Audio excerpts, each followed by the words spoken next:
E aí, pessoal, hoje vamos fazer um código que faz operações de produto vetorial e produto escalar. Bom, produto vetorial e produto escalar, para quem não sabe, são operações que utilizam vetores. Produto escalar se assemelha a uma ponta qualquer de onde você tem uma regra distributiva. E o produto vetorial é um determinante, na verdade.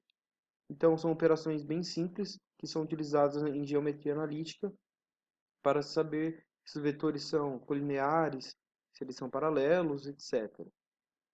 Bom, para os leigos em programação, eu vou estar explicando as funções básicas que nós utilizamos. A primeira delas é o hashtag include. Sempre que você vai começar a iniciar seu programa, seu código, você precisa adicionar as bibliotecas ao nosso compilador, que no caso é o dev C++, que utiliza a linguagem C. Então, a primeira coisa, você vai incluir essas bibliotecas. As bibliotecas principais são essas duas, mas depende muito da aplicação. Mas de início nós vamos utilizar essa stdio, que é de input, output, né? Essa abreviação de I e de O.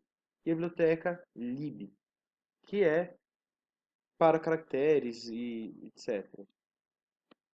Atribuído então, incluir essas duas bibliotecas, vamos iniciar nosso código. Nosso código nós iniciamos com a função intMine. O que é essa função intMine? Ela tem, no caso, a função de retornar um valor inteiro para o nosso código. Esse valor, quando retornado igual aqui, o return igual a zero, significa que o quê? Que esse programa está funcionando adequadamente. Caso ele retorne um valor diferente, ele vai indicar uma falha no nosso programa. A segunda etapa, para quem está escrevendo o seu código, é declarar as variáveis. Aqui nós temos várias variáveis, porque o nosso código precisa dessas variáveis para fazer as suas operações. Por exemplo, nessa variável aqui nós vamos atribuir o tipo de conta, se vai ser vetorial ou se vai ser escalar. Essas aqui, x1, x2, x3, são as coordenadas x, y e z do vetor x. E aqui o y2, y1, y2, y3 são as coordenadas x, y, z do vetor y. E o ijk são os nossos eixos, nosso x, y e z, né, no caso dos nossos segmentos de reta. E aqui o nosso v e o nosso x serão para indicar vai ser para indicar em qual variável, no caso, vai ser atribuída o tipo de operação de produto escalar. Então, nós vamos começar o nosso código. E esse x1 aqui, logo que eu começo, no começo eu estou atribuindo o valor 1 à variável x. Então, lembrando que eu declarei ela aqui, e aqui eu estou atribuindo o valor 1 à variável x. Para que eu estou fazendo isso? Porque eu vou usar uma estrutura condicional chamada while, dessa forma. Essa estrutura serve para repetições, para laços. Então eu vou escrever meu código e vou colocar dentro dessa variável, dessa condicional, o que eu quero que se repita. No caso, nós vamos querer que sempre que o código você faça a operação, mostre a operação que você quer, indique os vetores, as coordenadas dele, e ao fim do programa você resete isso e comece de novo. Então você pode começar, pode fazer quantas vezes você quiser. É para isso que serve aqui o while. Retomando aqui a declaração de variáveis, vocês viram que eu coloquei a palavra int antes de declarar as variáveis. Por que int? O int, na verdade, digamos assim, serve para números inteiros. Por que números inteiros? Porque a variável funciona como uma gaveta. Então ela obtém as informações e para cada tipo de gaveta é um tipo de informação. Então eu tenho alguns tipos de gaveta. É o tipo int, que é para números inteiros, o tipo char, que é para caracteres, o tipo float, que é para números reais, né? Números positivos, negativos, com vários números após a vírgula, né, várias casas decimais. Então é para esse tipo de número. E também eu tenho o tipo double, que seria o float ampliado, digamos, né, dessa forma. Então, para cada tipo de gaveta, eu coloco um tipo de informação. Como eu estou usando a gaveta int, digamos assim, eu vou apenas colocar números inteiros, que são números positivos, são números inteiros positivos e negativos. Então, por isso que eu estou usando uma função, eu estou usando aqui o int, certo? Vocês vão entender isso daqui a pouquinho, na hora que a gente começar a escrever o código. Então, a primeira parte aqui é utilizar o printf. O printf, na verdade, ele serve para o quê? Mostrar uma informação ao usuário. Seja uma pergunta, pode ser um tipo de texto, alguma coisa relacionada a isso. Nós, no nosso código, vamos fazer uma pergunta ao usuário. Então, nós vamos pedir que ele digite, na verdade, digite a coordenada x do nosso vetor x, certo? Então eu vou usar essa printf, que é para justamente isso, mostrar dados. Eu sempre vou colocar o parênteses e eu vou colocar entre aspas o texto que eu quero que apareça. Aqui vocês viram que eu coloquei barra n. Para que serve barra n? Ele é uma quebra de linha. Então sempre que eu quero ter uma informação após essa informação, ele dá a quebra de linha, certo? Então eu vou fazer isso para os demais. Lembrando que sempre quando você tiver o printf, você tem que colocar o ponto e vírgula no final, para indicar que essa função terminou.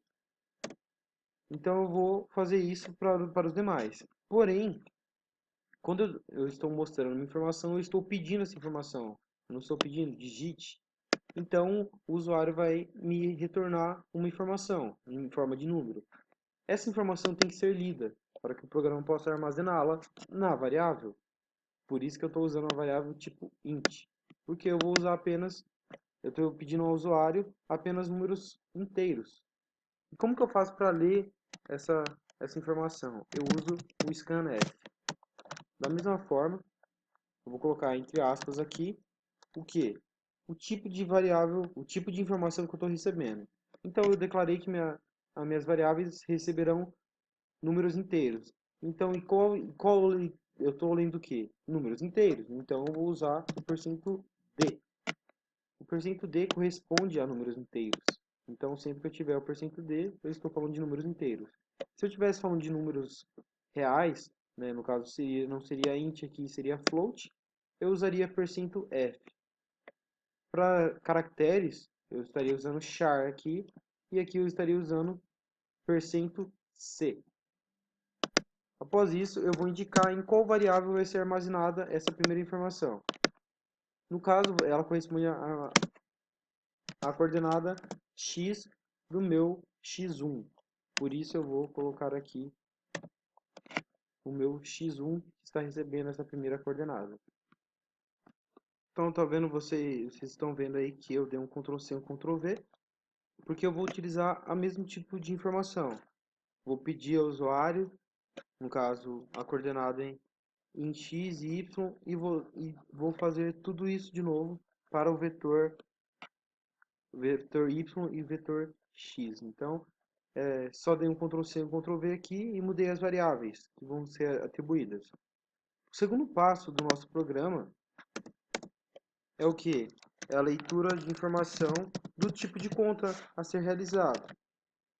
Então, nós vamos utilizar aqui, nós vamos pedir aqui ao usuário o tipo de operação que vai ser realizado. No caso, se vai ser produto vetorial ou se vai ser o produto escalar. E vamos pedir, no caso, qual opção ele vai escolher. Se ele escolher a opção 1, nós vamos entrar nessa seguinte estrutura condicional que chama if. Então, lembrando aqui, o if vai funcionar da seguinte forma.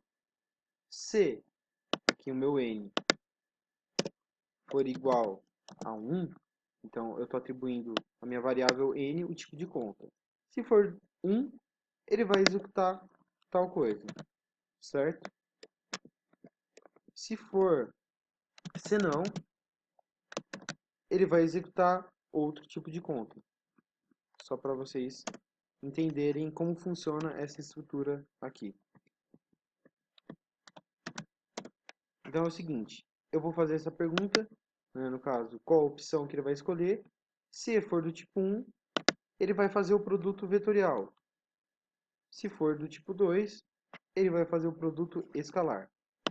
No produto vetorial, nós temos os seguintes cálculos.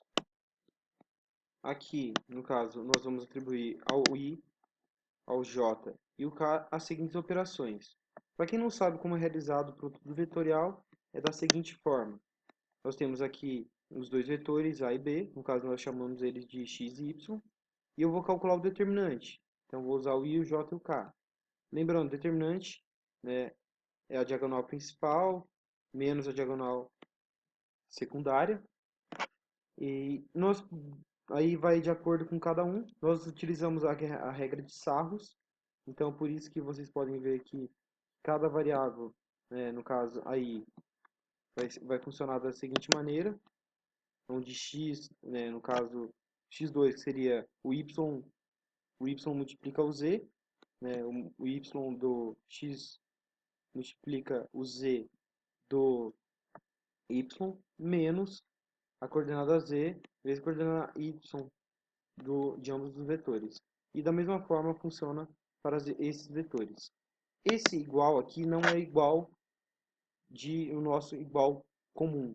Ele é um igual de atribuição. Então, essas contas aqui, eu estou falando o seguinte, que tudo que está sendo aqui eu vou atribuir ao i. Tudo que eu estou fazendo aqui eu atribuo ao k, e assim por diante.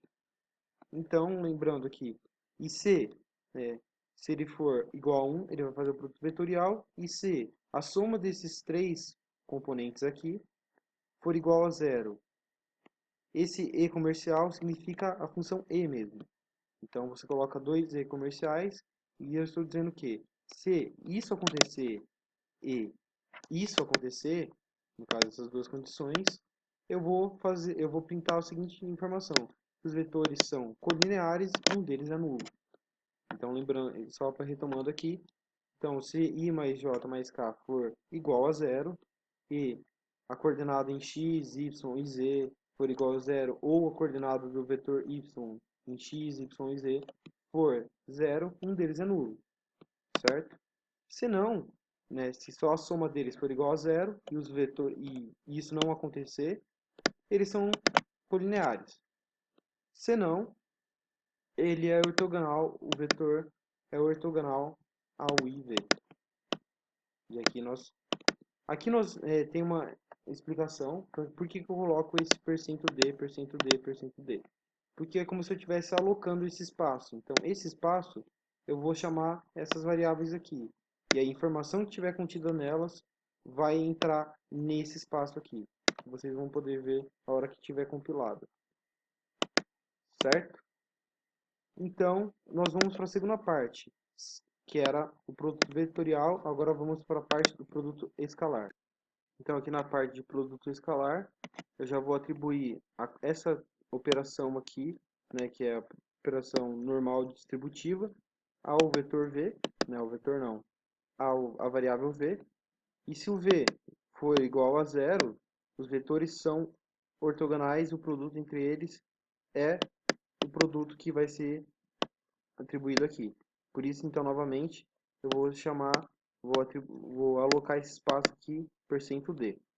Se não, se o v for maior que zero, eles formam um ângulo agudo entre eles. E se for menor que zero, se não, né, que é a próxima condição, eles formam um ângulo obtuso entre eles. E aqui nós caminhamos para a parte final do nosso código, onde eu vou pedir ao usuário que informe 1 ou 2 para continuar. Lembrando que isso em relação ao while, certo? Então, se for 1, ele vai repetir tudo isso daqui de novo. E se for 2, né, no caso, ele vai simplesmente sair do programa. E aqui nós temos o encerramento do nosso int my, que é o return zero, né? Eu mostrando o programa está funcionando. E então,